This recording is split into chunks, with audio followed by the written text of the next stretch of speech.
Hey, you got a podium. Okay.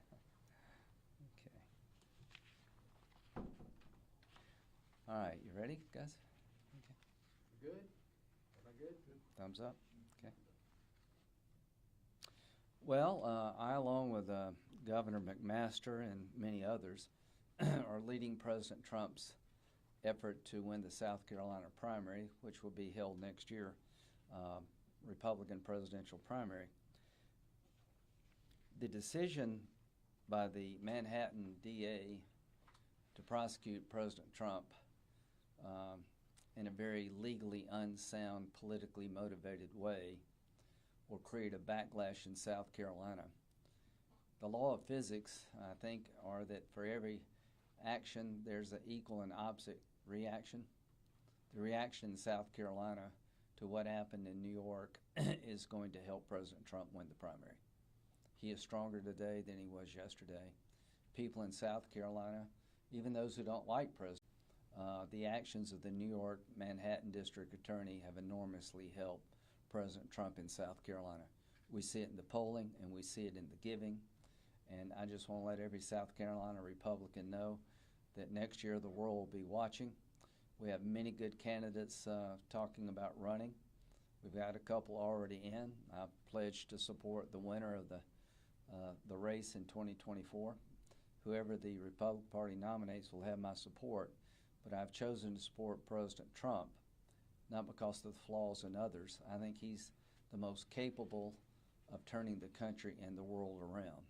He has a proven record on the things that matter to me, and that's why I'm supporting him in 2024.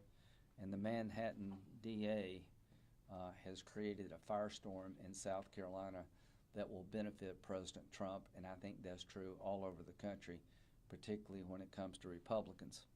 I have a statement here from Governor McMaster. After 4 years as U.S. Attorney and 8 years as Attorney General, I've never seen such outrageous conduct as that of this prosecutor, said Governor Henry McMaster. All this does is shake the public's confidence in our justice system and makes it as important as ever that we should stand behind President Trump against this outrageous political prosecution. I couldn't say it better. I think South Carolinians will stand behind President Trump. I think this reminds us all on the Republican side how much the liberals hate President Trump, and for the very reasons they hate him, I think most conservatives will be reminded of why they like President Trump. He stood up to the people it needed to be stood up to. He secured a broken border. We became energy independent, and he took the fight to the terrorists, and we had a level of cooperation, understanding in the Mideast I haven't seen since I've been in politics. In the last couple of years, all that has gone south. So I think President Trump is in a very good position to win the South Carolina primary, become the nominee of the Republican Party, and be reelected again as the 47th President of the United States. The road to the White House runs through South Carolina, and the actions of the Manhattan DA made the road a lot wider for President Trump. Questions? Senator, what prompted you, sir, to begin soliciting funds for the president's defense when the president himself has indicated that he has, quote, lots of money? Well, I think campaigns, I hope the Republican Party will not expect President Trump to self-fund. I think donations are part of the heart and soul of American campaigning. He has spent millions of dollars defending against every kind of lawsuit known to man, all kind of criminal investigations. And I think from a Republican point of view that if you believe in President Trump, then you should take some of the burden off of him. They're trying to drain the guy dry.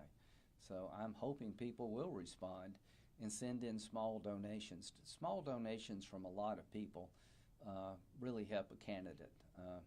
The people who give are going to vote, and they're going to get their friends to vote, and I'm just asking people to help President Trump as he's under siege. There's no reason in the world for him and his family have to go this alone. So if you believe President Trump's being mistreated, one way to help him is to send money to his campaign so he can fight back.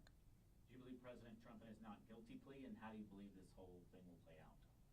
Well, I just think legally this is going to fold like a cheap suit. I mean, there's no way in the world that a normal person would be prosecuted under this theory. You'll never convince me, if it were not for Donald Trump, the person, there would be this prosecution. The DA campaigned on getting Trump. He's trying to fulfill a promise. And what he's done here is opened up Pandora's box. You know, I worry about the future of the presidency. There are probably Republican prosecutors thinking, well, maybe I'll make a name for myself. I'll go after Hunter Biden or Joe Biden. You know, this is very dangerous. And I said last night, a banana republic really is defined by the following. It's not what you did, it's who you are. You're in the wrong tribe, you're in the wrong family, and they come after you because of your status.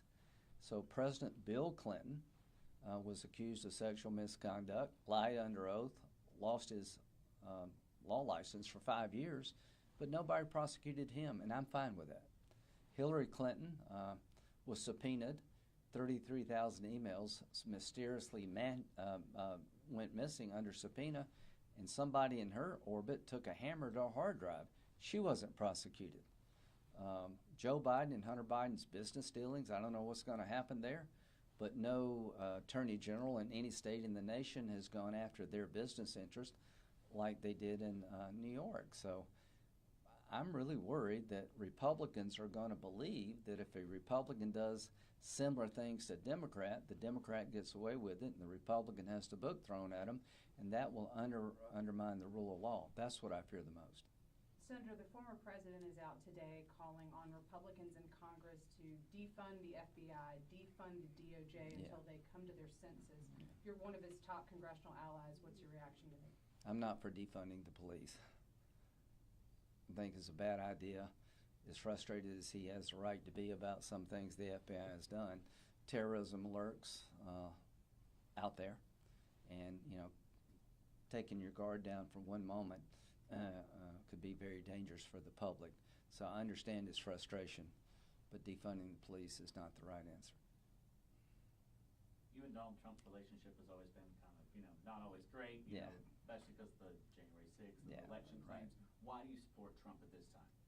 You know, when he was president, I had a front row seat to his presidency. And I've been up in Washington since really 1995. I've seen a lot. I've seen people come and go. Trump policies are only possible with Trump. That's why I don't want to. There are people in the Republican Party frustrated with President Trump, include me in that group at times. But when you say I want Trump policies but somebody else, nobody could have done what he did. I was there. China was afraid of him because he meant what he said about you're not going to cheat us anymore. The reason Mexico helped us so much with illegal immigration is they saw what he did to China. The reason we became energy independent on his watch, he took the bureaucracy and changed it so we could find oil and gas that we own. I could go on for a very long time. He had the Arabs and the Israelis talking and working together because he was strong against Iran. He unleashed the military to destroy the caliphate. So here's my message.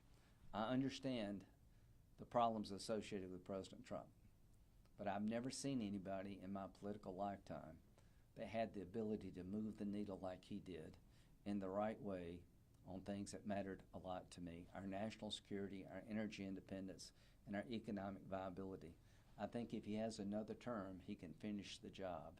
And the one thing I would tell America, his policies worked whether you like him or not, and Joe Biden's changed most of his policies, and it doesn't look too good right now in America. His policies worked, President Biden's policies do not work. And I think if there's a contest between Trump and Biden, Trump will win, because people will remember the 4 years of President Trump when we were energy independent, we had low inflation, and people in the world respected us. You know, I'm tired of being afraid of Iran. I would like Iran to be afraid of us. And when Trump was president, that was the case. Anything else? All right, see you at the polls. Thank you, sir. All right, thank you all for coming. If you need anything, just let me know, all right? Thanks. Thank you, All right, appreciate y'all it. have a good one.